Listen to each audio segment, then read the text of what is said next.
Hello, guys. We are back for the second time today. This is going to be a follow-up live stream to fix an issue that we're having in the first one near the tail end of the last stream, where we chose to integrate Power Automate Flow to take video ideas, soft form, take that data and put it into a SharePoint list. This is something I'd never done before. I thought I'd try it out for the first time on a live stream. Probably not the best idea. I probably should have tried things out first, but I am going to share my screen now and show you guys what I found out in just a matter of a few minutes. So what the issue that I was having when I was creating this Power Automate flow was initially when I opened this up. So just in case you haven't seen that first one and you want to go back just to show you what we were doing, we created a new flow. We used a template that took that MS Forms data, puts it into SharePoint. Also had an email step in there as well.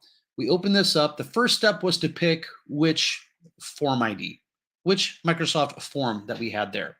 And it took a moment. It was just sort of sitting there spinning. So instead of waiting for it, what I did was I pasted in the URL for the form, which it did not like. So after I went off the live stream, I came back here, and what I did was I clicked on this little drop down. Then I saw this PowerApps video idea, which was the form I created. Okay. Then I went down here. There was an issue with the mail action that it was created by default. This Outlook 365 Outlook connector for sending an email works much better for me. So what I'll show you, the issue that we had inside this loop, it's going to apply this to each. So when a new response is submitted from MS Forms, this will get kicked off. Let's say there was, I don't know, 2 or 3 that was submitted right at the same time.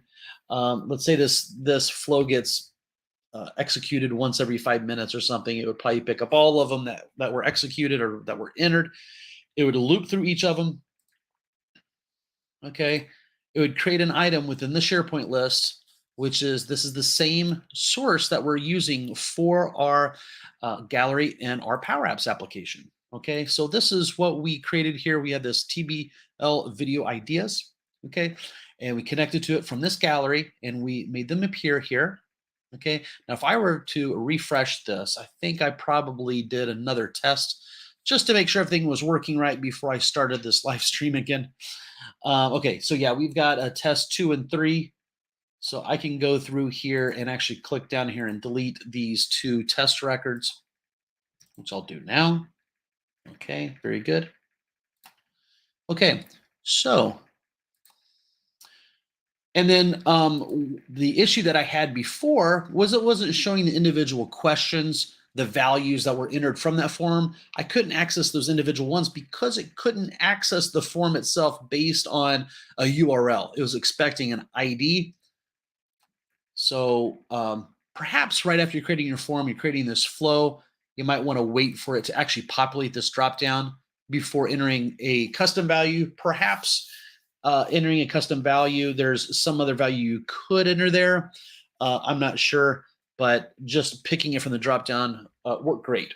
So once that is actually set up properly, you can actually bring over these different fields. So these were the questions that I created within the MS form. Okay.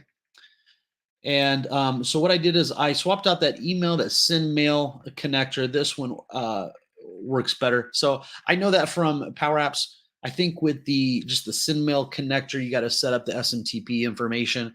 With this Outlook 365 connector, it knows who you're logged in as, and it will just send an email from it.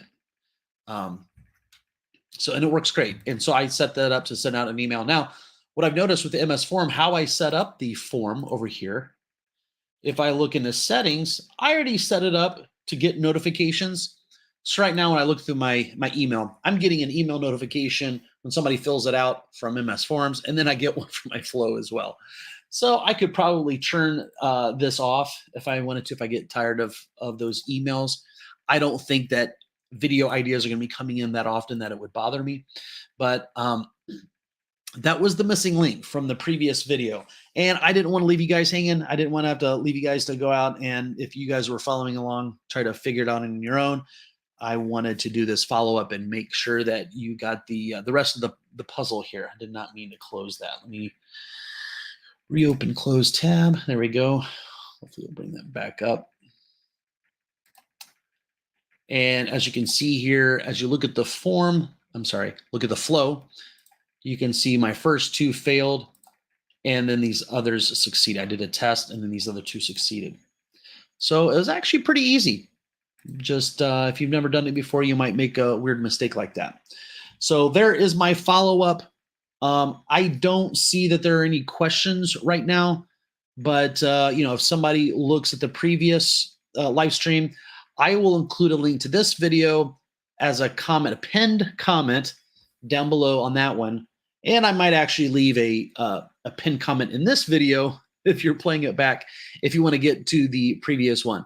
Both of these videos currently have a thumbnail with Doctor Strange in it. Doctor Strange 2 was released yesterday. I'm going to go watch that movie tonight. Looking forward to that. But I had this thought of, you got this video idea, which is like a gem or an infinity stone, something very valuable, and you've got it and you need somewhere to put it. So that was the logic behind my cool thumbnail there. So if you're not watching this live and you have a question or comment, feel free to leave the comment below. I value comments more than likes and even subscribes because they're much. It seems like comments are the most rare out of those. So you got views and you got likes and then you got subscribes and the comments. So if you have any questions or comments, please do. I encourage you to leave a comment below. Liking the videos does let YouTube know that it's good content, that people like it, and we'll push it out to other users and let them know that it's good content as well. So thanks a lot, guys, especially if you watched that whole, I think it was a 2-hour live stream. So for you guys that are following me on live stream, I really do appreciate you sticking around and letting me know what you think. So thanks a lot, guys. I'm going to cut it off here, and you guys have a nice weekend. Bye-bye.